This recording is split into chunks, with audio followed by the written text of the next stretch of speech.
Assalamualaikum warahmatullahi wabarakatuh. Perkenalkan, nama saya Fatihatul Liana Fitri. Di sini saya akan menjelaskan sedikit tentang budaya dan lingkungan organisasi. Yang pertama, ada pengertian dari lingkungan organisasi. Lingkungan organisasi adalah segala sesuatu yang dapat mempengaruhi kelangsungan eksistensi keberadaan yang menyangkut organisasi baik dari dalam maupun dari luar. Yang kedua, ada pengertian dari budaya organisasi. Budaya organisasi adalah sistem, makna, dan keyakinan bersama yang dianut oleh para anggota organisasi yang menentukan sebagian besar cara mereka bertindak satu sama lain. Budaya organisasi memiliki beberapa makna. Yang pertama, budaya adalah sebuah persepsi, yaitu bukan sesuatu yang dapat disentuh atau dilihat secara fisik. Yang kedua, budaya adalah organisasi yang bersifat deskriptif, yaitu berkenaan dengan bagaimana para anggota menerima dan mengartikan budaya tersebut. Yang ketiga, budaya merupakan aspek penerimaan atau penganutan, yaitu meskipun para anggota dari latar belakang yang berbeda-beda dan dari jenjang organisasi yang berbeda-beda, tetapi mereka cenderung mengartikan budaya organisasi dengan cara yang sama. Selanjutnya, ada macam-macam lingkungan organisasi. Yang pertama, ada lingkungan eksternal. Lingkungan eksternal mempunyai peranan yang besar dalam mempengaruhi keputusan manajerial, proses, dan struktur organisasi. Lingkungan eksternal dibagi menjadi dua, yaitu lingkungan spesifik dan lingkungan umum. Lingkungan spesifik merupakan unsur-unsur yang berpengaruh langsung terhadap organisasi yang terdiri dari pelanggan, pemasok, pesaing, dan kelompok kepentingan dalam masyarakat. Yang pertama, ada pesaing. Semua organisasi, baik yang berorientasi laba maupun nirlaba, pasti memiliki pesaing. Pemahaman terhadap lingkungan persaingan yang dihadapi akan membantu organisasi mengetahui posisi persaingannya sehingga organisasi mampu mengoptimalkan operasionalnya dan dapat memahami arena, sifat persaingan, serta kekuatan dan kelemahan para pesaing. Yang kedua, ada pelanggan. Sebuah organisasi ada untuk melayani kebutuhan para pelanggan yang menggunakan output tersebut. Situasi pasar dan langganan sangat mempengaruhi perusahaan dalam menyusun strategi, kebijaksanaan, dan taktik pemasaran. Untuk mengarahkan kegiatan pemasaran, perusahaan harus menganalisis profil langganan pada masa sekarang dan masa yang akan datang serta kondisi pasar. Yang ketiga, ada pemasok. Di sini, para manajer akan senantiasa berusaha memastikan kelancaran aliran output ke organisasi mereka dengan biaya serendah mungkin. Untuk memproduksi barang dan jasa perusahaan sangat memerlukan peran supplier, yaitu untuk menyediakan bahan baku, bahan penolong, energi, peralatan, dan input lain yang mendukung proses produksi. Yang kedua, ada lingkungan umum. Lingkungan umum pada lingkungan organisasi merupakan kondisi eksternal yang luas yang dapat mempengaruhi organisasi serta berpengaruh secara tidak langsung terhadap kinerja organisasi.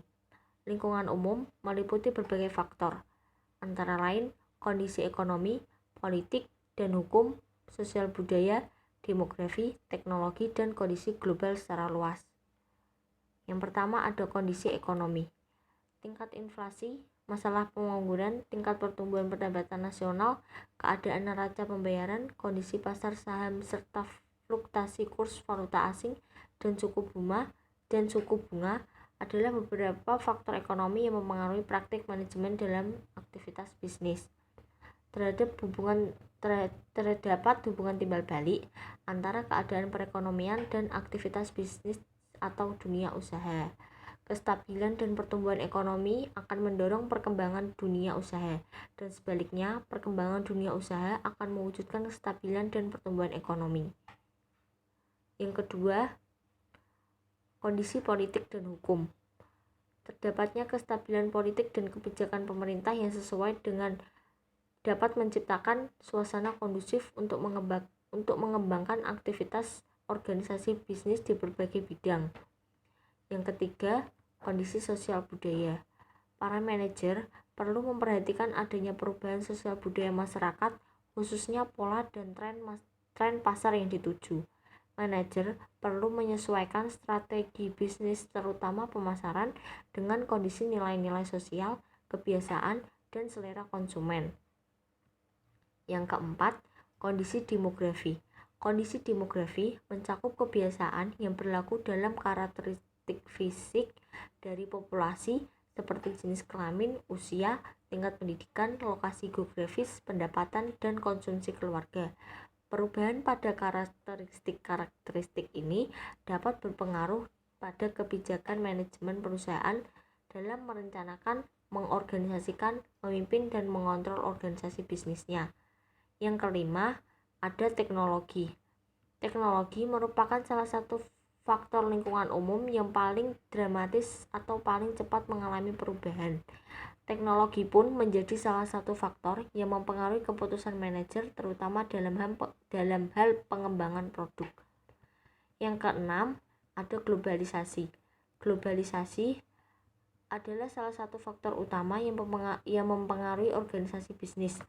Manajer dari perusahaan besar maupun kecil yang ada di dalam negeri semakin ditantang dengan meningkatnya jumlah pesaing sebagai dampak dari adanya pasar global yang merupakan bagian dari lingkungan eksternal.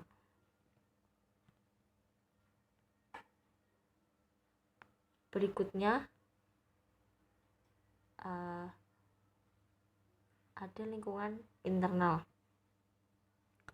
Lingkungan internal adalah tempat manajer bekerja yang mencakup budaya perusahaan, teknologi produksi, struktur organisasi, dan fasilitas fisik.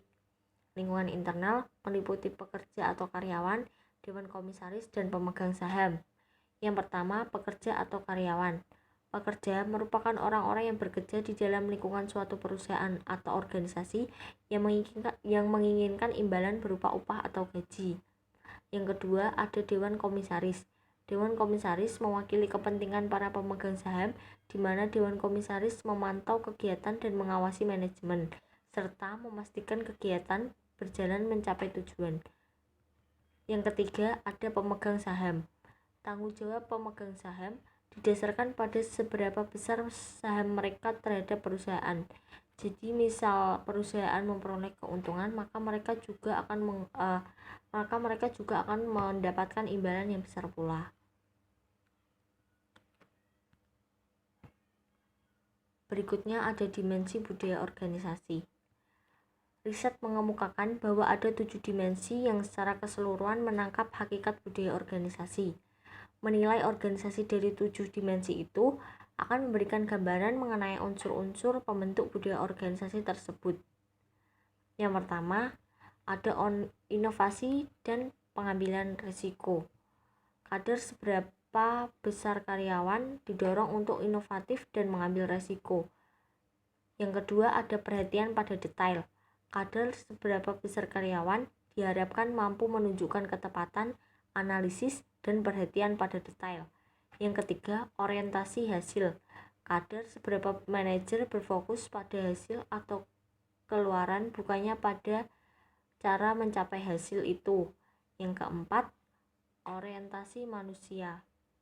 Kadar seberapa keputusan manajemen turut mempengaruhi organisasi yang ada dalam organisasi tersebut.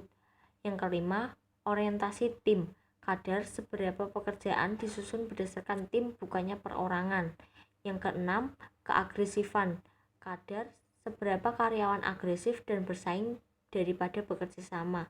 Yang ketujuh, stabilitas. Kadar seberapa keputusan dan tindakan organisasi menekankan usaha untuk mempertahankan status.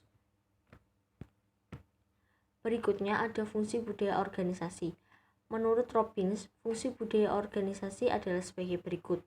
Yang pertama, budaya menciptakan pembedaan yang jelas. Yang kedua, budaya membawa suatu rasa identitas bagi anggota-anggota organisasi. Yang ketiga, budaya mempermudah timbulnya komitmen.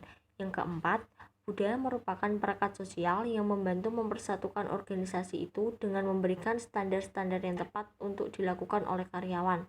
Yang kelima, budaya sebagai mekanisme pembuat makna dan kendali yang memandu dan membentuk sikap dan perilaku karyawan. Berikutnya ada cara karyawan mempelajari budaya. Di sini ada 4 cara karyawan dalam mempelajari budaya. Yang pertama, ada cerita. Cerita mengenai bagaimana kerasnya perjuangan pendiri organisasi di dalam memulai usaha sehingga menjadikan usaha tersebut maju merupakan hal yang baik untuk disebarluaskan ataupun diceritakan. Bagaimana sejarah pasang surut perusahaan dan bagaimana perusahaan mengatasi